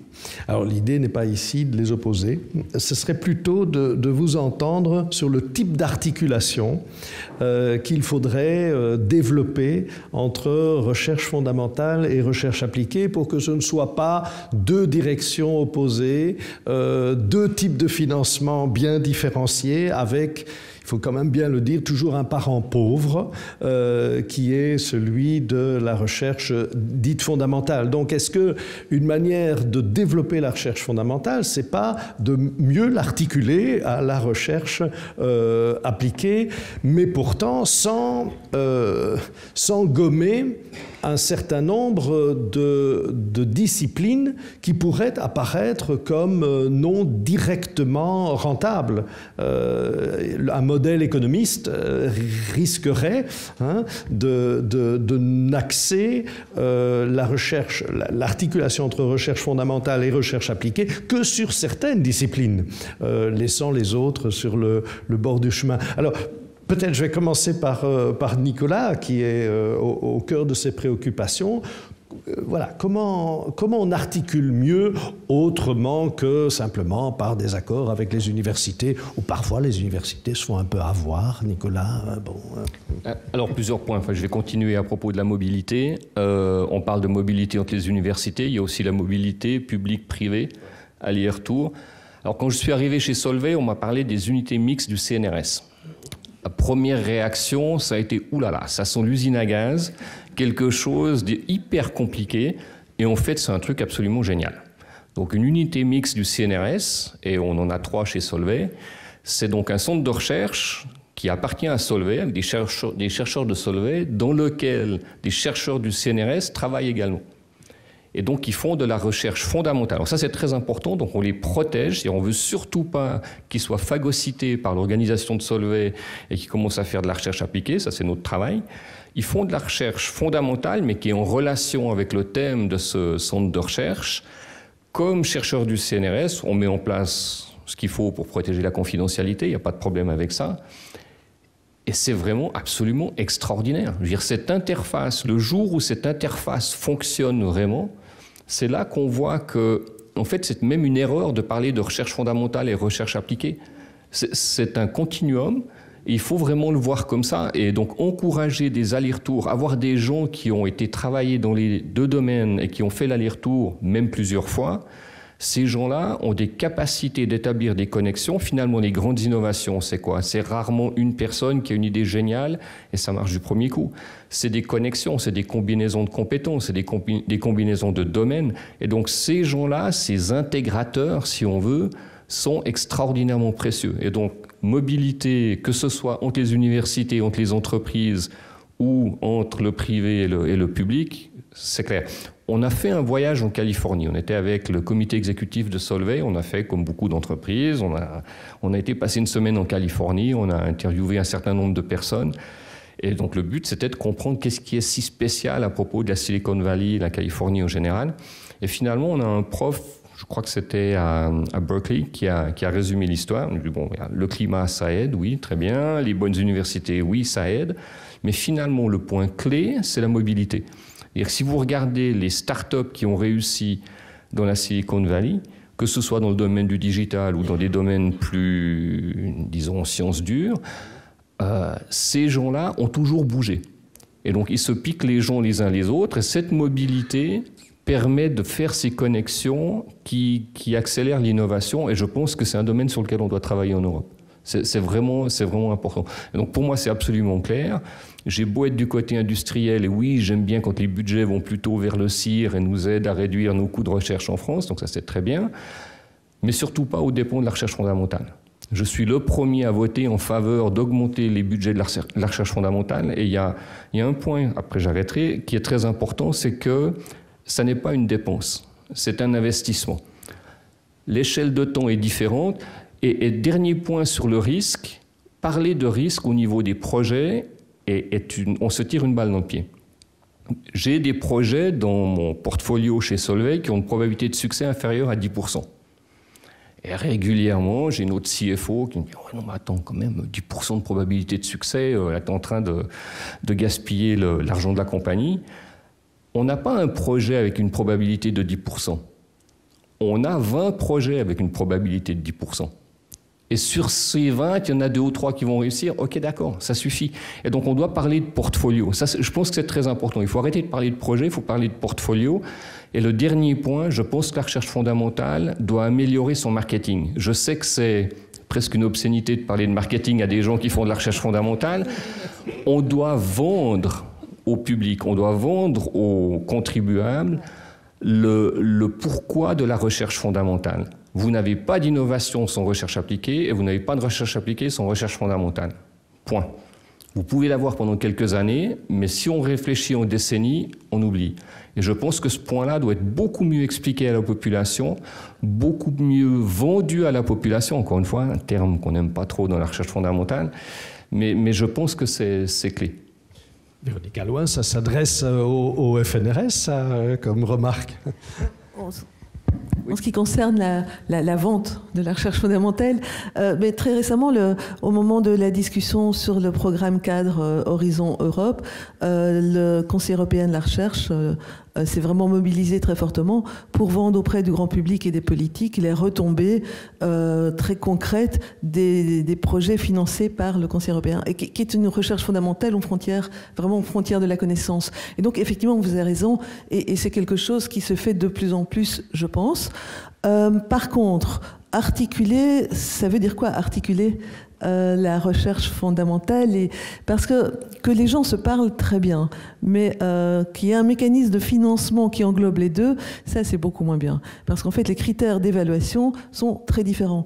Donc on voit de plus en plus dans des pays un désinvestissement finalement pour une recherche fondamentale au profit d'une recherche pas forcément appliquée, mais en tout cas stratégique, qui est proche de défis sociétaux, qui sont ceux qu'on connaît malheureusement, toujours les mêmes. Effectivement, ces transitions aussi climatiques, c'est le vieillissement.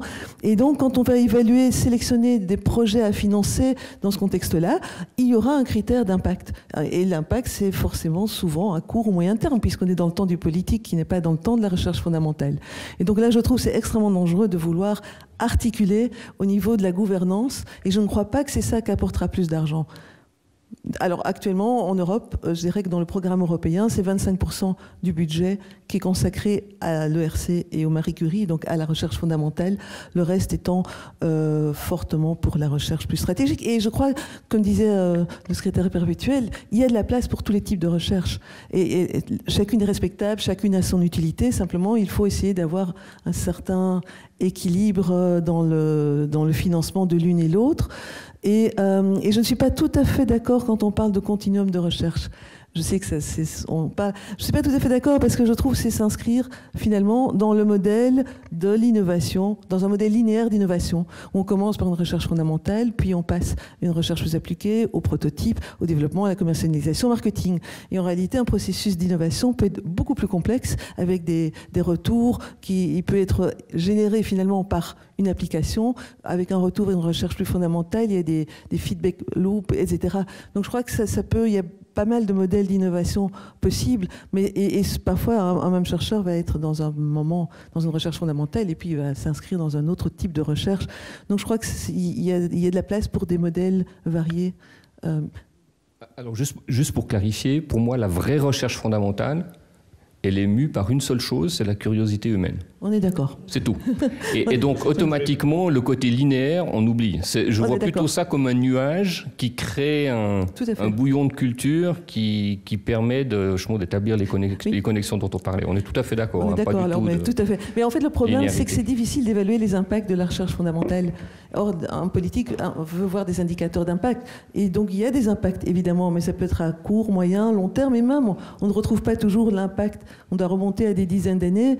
Puis, il ne fût-ce que l'impact de la formation de gens avec un bon cerveau pour l'Europe de la connaissance. Je crois que rien que ça, déjà, en souhaite un impact extrêmement important.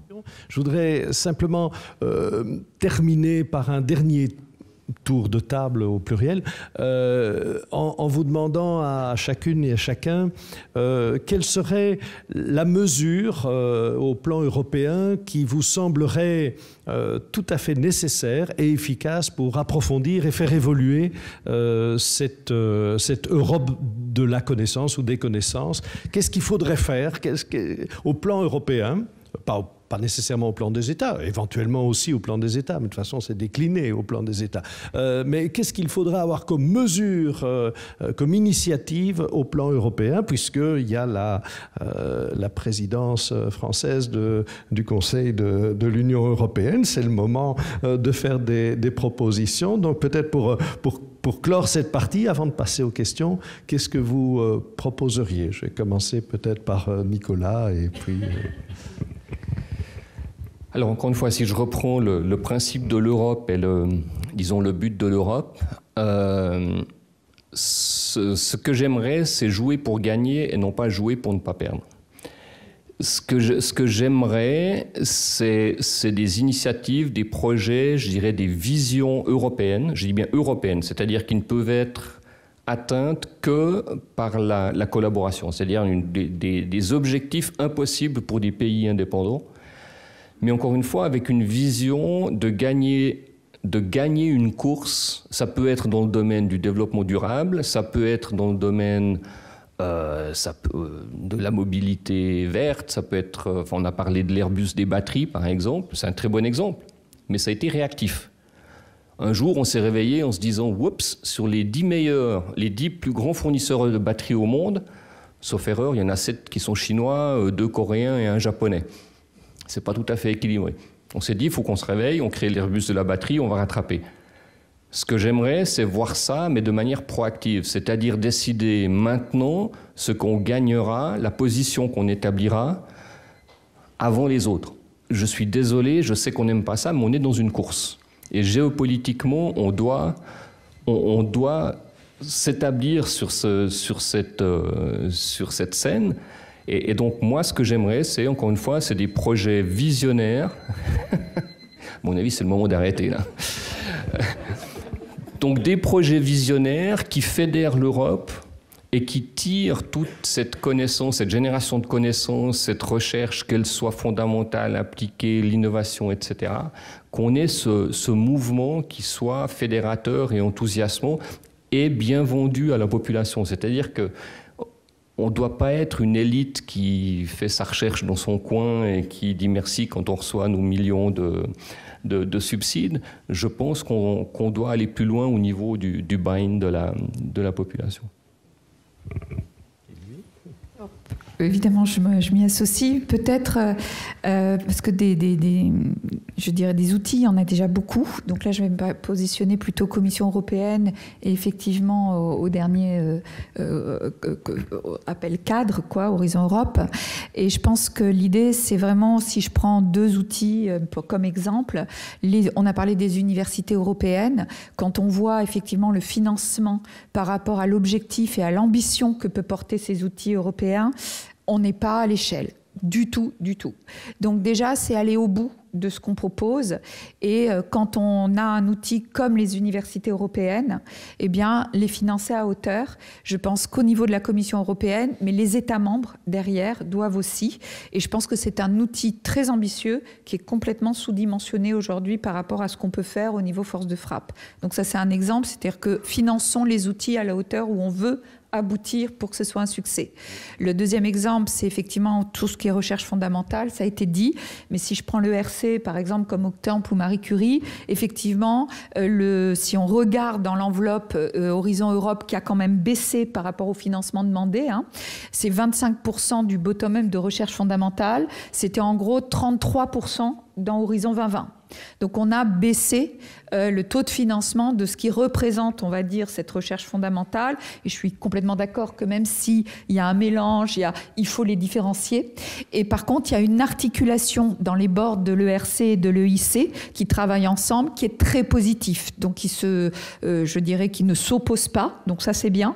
Mais par contre, il faut faire très très attention. Et ce 33% qui est devenu 25%, pour moi, est un mauvais signal par rapport à tout ce qu'on vient de dire. Donc c'est retrouver des taux de financement qui sont à la hauteur des ambitions du futur qu'on doit avoir en Europe. Et je suis complètement d'accord que pour avoir des financements de recherche dans les États membres et en Europe, il faut que derrière, le grand public comprenne le challenge de la recherche et qu'on sache communiquer l'importance, les retombées, parce qu'effectivement, les politiques mettront le financement là où ils sont suivis et compris par les impacts.